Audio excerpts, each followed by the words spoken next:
Welcome along to the Fight Night Daily podcast here on talkSPORT. Hope you're subscribing. We've got so much coming up today, tomorrow, and on Saturday night here at Wembley, the home of British sport. And it's Adam Azim, the undefeated star from Slough, returning in the biggest test of his life against Sergey Lipinets.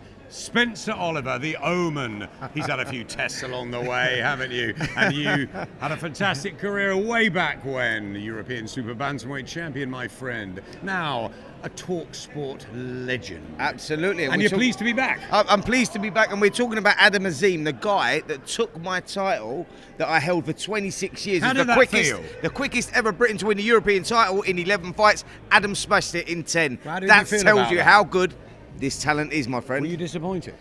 No, I was very happy to pass it over. Actually, 26 years is a long time to keep polishing that old trophy, you know. That record. Yeah. Adam Azim, wonderful European champion. So much talent, so much skill set, speed, the movement, the angles, brilliant against Roehrig Davis last time out. What did you feel about the atmosphere here? There seems to be a growing interest in him. More cameras, more eyes, more expectation.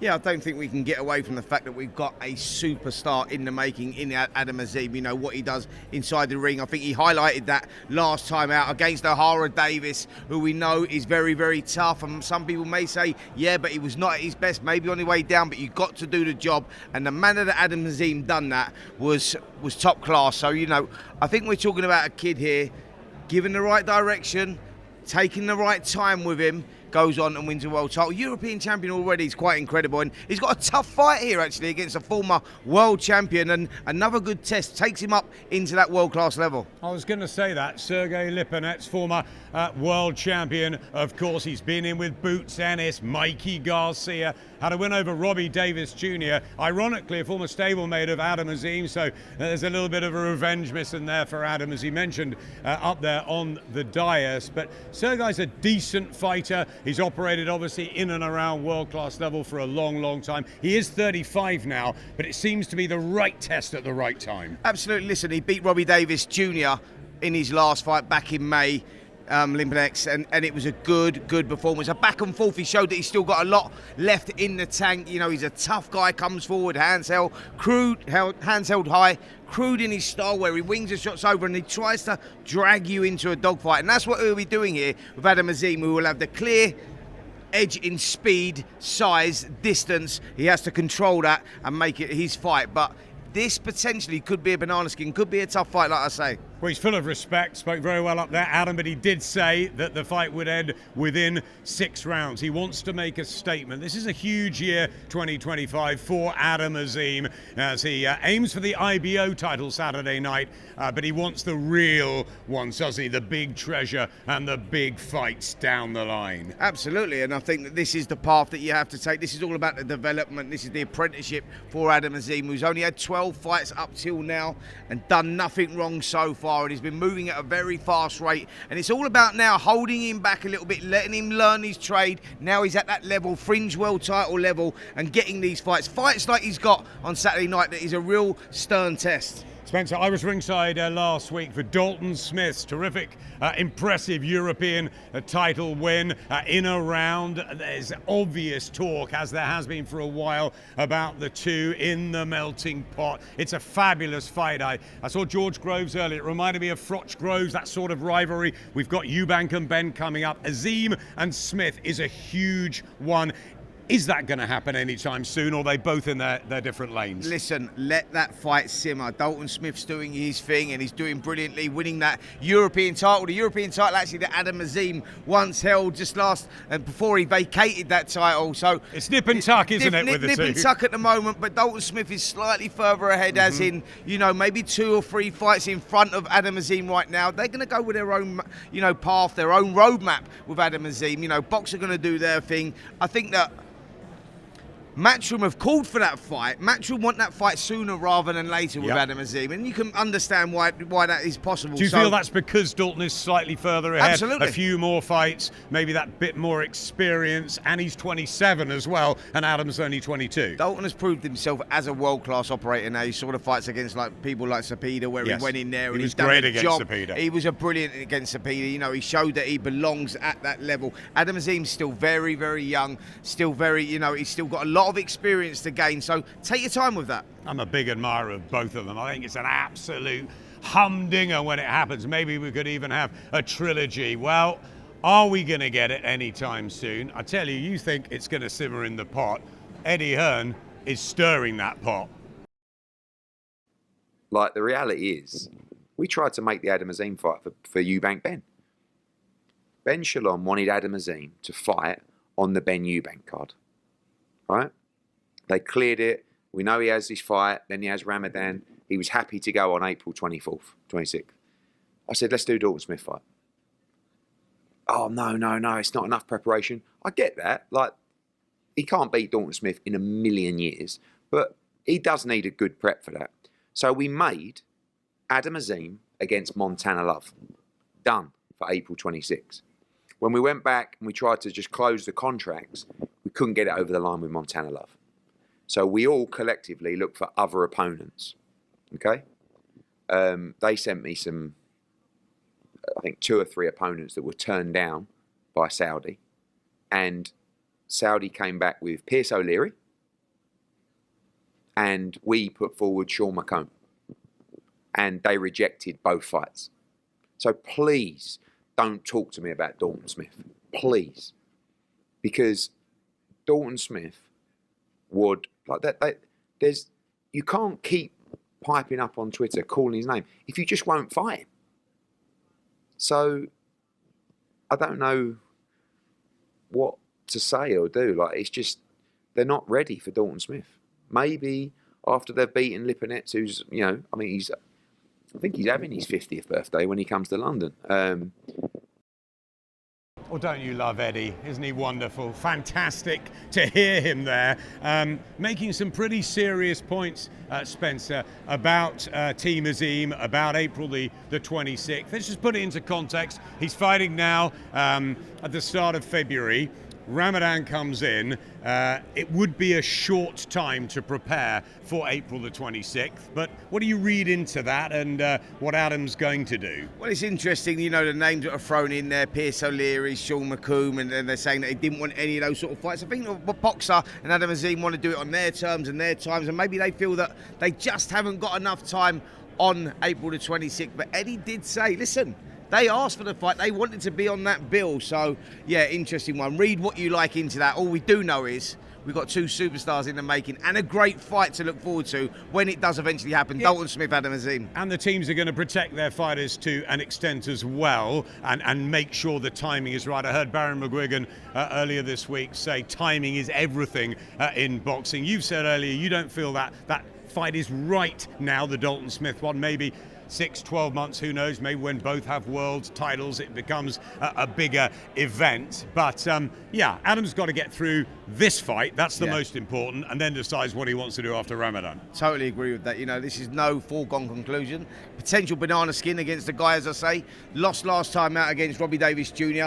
in a real barnstormer, by the way, where he showed a lot of character in that fight, and he's going to have to show some here at Wembley against Adam Azim as well. But trust me, he has got that. It's an interesting fight, this one. Can't wait for this fight. Can't wait to see Dalton Smith back in the ring, and I want him back in quickly after that 1-round win. I told him that the other day. We're going to bring in someone here who could be a star of the future. I mentioned George Groves earlier on, and come on in, Lucas. Lucas Roehrig here in fight number 2 on Saturday night. It's great to see you. George and I go back a long way. He's spoken very highly of you. He's obviously doing something different with his life because he believes in you. What are you going to show us on Saturday, and how excited are you about the path ahead? On Saturday night, I'm just going to show you all the hard work that we've been putting in the gym. It's a great opportunity for me. I actually remember, I think it was around 2 years ago, I stopped you and Ben Shalom when I was on my push bike. and I think he was in Ladbroke Grove. It was in Ladbroke Grove. And I said, when he had offices there. That's it. Did they ignore you then, by the way? No. Oh, they didn't. Yeah, I no, said, that's good. I said to Ben just Wright, checking. and then suddenly he comes back. He's here. He's popped up. Isn't it great? Well, listen, I done his debut actually. I commentated on his debut, so Lucas Roehrig. I heard a lot of noise around him.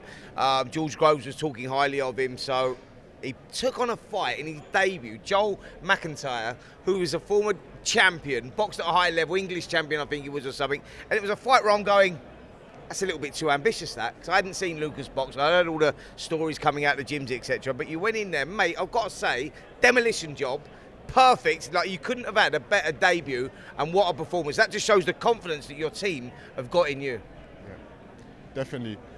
For me, that's the most important thing. I have a great team, you know, I have a great support network, and for me, it gives me that confidence that I can take on any risk or any test that can be put in front of me. And I think in sport, especially boxing, you need to take risks, you need to roll the dice to get the most reward back. And especially with the belief I have in myself and the belief that George has in me, we have that confidence that we will get to, you know, the top level of the sport. Lucas, I love to hear that. Dale Youth, of course, such a great amateur club. George Groves, the wisdom, though, and the belief that he's got in you to sort of be picking you out as the one that he wants to ride with now is massive. Definitely, you know, Dale Youth is a legendary club. You know, for Northwest London, produced so many great fighters have come out of there. You know, from the amateur scene to the pro scene. You know, you got Daniel Dubois. You know, Adam Azim. Yeah. You know, before he went to Pinewood, used to box. So James DeGale, Olympic gold medalist, world champion. You know, George. So it's an amazing background to have, and you know, I really am proud to be representing. Lucas, I've got to say, mate, you don't get higher praise than what you got when I was at the Ring Magazine Awards, and I ended up sitting next to one Jai Opataya. And Jai Opataya was saying to me, listen, mate, I've been sparring this kid. I think you were sparring him over in Saudi or something. And he said to me, I've just been sparring with this kid, Lucas, right? And I went, how good is he? And the praise that he gave you, I mean, we're talking about the baddest man on the planet in the cruiserweight division, but you got high praise from him, which says a lot about you and your ability. Yeah, definitely. You know, Opataya, you know, definitely an absolute beast, running the cruiserweight division at the moment. So to have that praise from him, it means the world, and yeah, gives me that confidence that, you know, if I keep sacrificing, putting in the hard work, that, you know, one day all my dreams will come true. I didn't know that. He keeps things from me. Jai Opataya giving you that I'd credit. Wow. I'd just like to drop him on shows I mean, like you this, dropped mate. that one in, didn't you? Yeah, absolutely. Jai Opataya, I think he's one of my favourite fighters in the last few years. Absolutely brilliant. And to get that experience and that acclaim from Jai is wonderful. What do you think, and I know you have your feet on the ground and I know you've got high ambitions, what do you think's different about you that can get you to the very top, that the public are going to latch onto you and enjoy? I would say what's different about me is that, you know, my life is 24/7 boxing. You know, that I dedicate all my, you know, I eat, sleep, drink, repeat boxing. And for me, I think, you know, I don't have no distractions on the side, and I can just invest all my time, all my energy into what I love. And I feel like if destiny is meant to be, then my talent will get me to the World Championship level. Well, I'm glad you reminded me about the push bike, Lucas. It's been an absolute pleasure, and we're going to really enjoy this, aren't we? Listen, I've seen him, mate. He's savage, and there's a good boxing IQ there as well. You're going to be not just him. a big right hand. There's a lot more to his game. We're going to watch Lucas and George in the show. Great. We'll see you at the weigh-in tomorrow. Fantastic what he said there about the 24/7 commitment to the sport. I was in Alexander Usyk's camp ahead of the Fury 2 fight, and he said to me, it's all about dedication, 99% almost. To hear that from a young fighter fills me full of confidence. What about Callum Simpson? He was electric 3 weeks ago, and pullouts happen in boxing. The Riley Chamberlain fight off, but who comes in but one of my favourite domestic fighters at the moment who I think could go all the way. Genuinely good bloke, fantastic fan base up in Barnsley, and I love this. He's coming back at 3 weeks' notice. This is what fighters should do. Absolutely. Demolition job over Steve Woodall, a guy that we thought might give him a few rounds, actually, give him a little test. He went in there ruthless in the performance, savage in the performance, got the job done in a couple of rounds. while we're talking about it, should we just bring him in? Let's bring him in. Let's get standing. Let's bring him in. Callum, How are you, mate? fantastic to see you. You too, mate. You too. How are you, bud? You well? Brilliant. Well, let's just talk about the press conference first of all, because there's a fella called Elvis that's come over. He's a soldier. He's also taken the fight at short notice. He's a big knockout puncher. What a talker. Fantastic, wasn't it? Listen, a little less conversation, a little more action, please. I You know. That's your line. No. I want to know. Was you all shook up? Here we go. I've lost him now. It's now or never. Do you know what I mean? It's fight night. It's now or That's it, never. mate. You're going to take him back to Heartbreak Hotel? Oh, stop it, please. Oh, God. I've actually forgot my boxing boots at home, but there's a shop that sells blue suede shoes around the corner. So I'm There gonna you go. Look at these two. Look at these two. Brilliant stuff. Brilliant. He's a character. He can fight. He's dangerous. And you got another one in front of you. Yeah, that's it, mate. You know, he's obviously gone next to that blue suede shoe shop. There's a fancy dress shop. I think that's where he's got his camouflage suit from and locked up in a little gimmick. But yeah, you know, again, short notice. I knew we were supposed to fight on a boxer show in December, and again, we're supposed to be out next weekend as well on another big show. So I know he's been training, he's in camp, tough. So yeah, I'm expecting every fight. I'm not going to be overlooked. Obviously, I know we're laughing and joking, but I'm never going to overlook anybody. I'm just going to go into every fight as if it's my toughest fight. Callum, 2024 saw you fill up one massive stand at Barnsley. I'm sure we're going to go back to Oakwell and see the whole lot. You've got a huge support team behind you. 2025, you're all set, aren't you, for a massive year if you can get sort of 2 quick wins and the future is really bright. Yeah, you know, I think everyone wants to start the year with a bang, and I think I've done that. Quite literally, you know. So again, I'm going to do that again on Saturday. So that get the stadium sold out in the summer, and then I want to be pushing on to European titles by end of this year. Callum, you're going old school, mate. Like, people don't do that anymore. You boxed like 3 weeks ago. You're boxing again here. Then you're talking about boxing again in March or April. I mean, it's non-stop with you right now, isn't it? Like, boxing is your sole focus right now. You've got that momentum going, and like you say, 2025 really could be a big year because you go European, you go world, and you've done it the old school way, really, in many ways, because you come from that small hall background, and you've done it the old school way.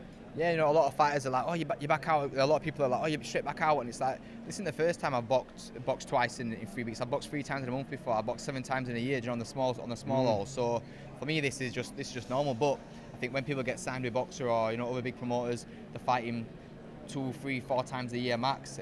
So yeah, for me, this is what I want to do. I'd fight every weekend if I could. And can I just tell you, this guy is a great bloke. He goes around the country to different shows. He's helping out the young fighters. I know you've been sparring with Carl Davis, and you're very close to him. It's terrific to give back as well. And I think there's more, Spencer, isn't there, than just being a performer in the ring. Absolutely. That's why he sells the tickets that he sells, and he's big up in Barnsley, and he's now starting to become big, you know, on a national scene as well, because people see what he's doing, they see the work he puts in, and that's what this game's all about. It's about, you know, you only get out what you put in, and I think that you do as much outside of the ring, and, you know, working with the communities and all that sort of stuff, which is brilliant, you know. And I think that you being as active as you are is just going to push you to another level. I really do. I think it's fantastic. Elvis, by the way, I'm not going to drop any more of them clangers. Forget Elvis, by the way, he can fight. The guy's heavy-handed. He's got like 15 fights, 13 wins, 12 of those by knockout. I was looking at him on YouTube. We're talking about pub rules here, mate. He's going to come out and he's going to sling everything and the bar stool at you. And he's had a hand on that Commonwealth title down there. Yeah. Maybe that's all he's getting, but he's a danger because he's in front of you and he can punch hard. Listen, everyone's got a punch a chance in boxing. Again, like I said, a lot of people are saying, oh, who's this guy you're fighting? They see that they're a foreign opponent coming in last minute and they think it's going to be a walkover, but I'm not going to go in with that mindset at all. You know, again, I had a full 12-week camp for Steed. Obviously, very early night's work, but I was straight back in the gym Monday. I've had 2 good spars last week, you know, with Kyle as well, coming down helping me out. You know, 2 fresh kids. So yeah, I'm sharp, still fit, and yeah, good to go, ready to go. I want to know one thing though, because he let us into a bit of a secret up there, Callum. He said that Ben Shalom took him for a bite to eat after the fight in celebration. You said you ate too much. What did he feed you that night? What was it? Went to a sheesh, and actually, literally, we just sat down and Conor Ben walked past, and I was chatting to him, and I said, oh, what would you recommend? He said, who's paying? And I said, Ben's paying, so he told me what to get, and he probably ordered a bit too much, to be fair. And since then, it's all been proper stuff. that week, you know, I had a couple of desserts, but then back from as soon as I found out this was a possibility, I was back on diet, and yeah, my weight's always good anyway, so yeah, straight back to it, and weight's good. What do we expect Saturday night from Callum Simpson at this short notice? Obviously, live on talkSPORT. We're going to be with you all the way. We'll see you tomorrow at the weigh-in. I'm sure you look fantastic. What are we going to have in the ring for you at Wembley Saturday? Like I said earlier, a little less conversation, a little more action, please. Another knockout? Another knockout. Another knockout. Callum, thanks a lot. Thank you. See you tomorrow. Always great, my friend. At the weigh-in. Well done, mate. Well done. Really great to see Callum Simpson. A domestic champion at the moment. He wants European honours by the end of the year. It is old-fashioned, that the way he's done it, small hall and getting into the big time. He wants to build those foundations, not sort of rush into a world title shot that maybe he's not ready for. Yeah. No, listen, I think that he's built those foundations. I think that's what he's done. You know, he's done it the hard way. And when you do that with these small hall shows, you know, you put into 50-50 fights and you've got to prove yourself in every single fight, because that's what they're all about. With no TV, they need the good fights in there. And he just went out there and he's done a demolition job right from the beginning of his career, caught the eye of Ben Shalom. Ben signed him up, and that proved to be a good signing, a really good signing, because this kid, you know, it's only a matter of time before, he's British, he's Commonwealth, we will see that European title come this year, and he'll be knocking on the door for world title honours by the end of 2025, I'm sure of that. Rounded and grounded, he's got everything to become a star, Callum Simpson. Final word just on Adam Azim and why the talkSPORT listeners, the YouTube watchers should tune in and see fight number 13. Hopefully it's not unlucky for him against Sergey Lipinets, but he is so fun to watch, he's so entertaining, and he should be world class by the end of the night. Absolutely. Listen, I'll tell you why you guys should be tuning in, because Lipinets has come here to win. The guy's tough, coming off a good win against Robbie Davis Jr. in a real barnstorm where he showed a lot of character as well. Adam Azim has the edge in speed, the edge in class, and he needs to control that space. If Lipinets can take him into the second half of the fight, boy, we might have another barnstormer. That's why you should tune in, but I think Adam Azim wins, and wins in style. Spencer Oliver and I will be back right here for the weigh-in for this extravaganza tomorrow. Get subscribing on the talkSPORT YouTube channel. Get watching, get tuned in. We'll be live Saturday night, won't we? The whole night. talkSPORT 2, talkSPORT. We're all over it. We're all over it. We love it, don't we? Saturday night, make sure you guys tune in with him and me. We'll see you later. See you then. On AM, on DAB, via the talkSPORT app and on your smart speaker. talkSPORT.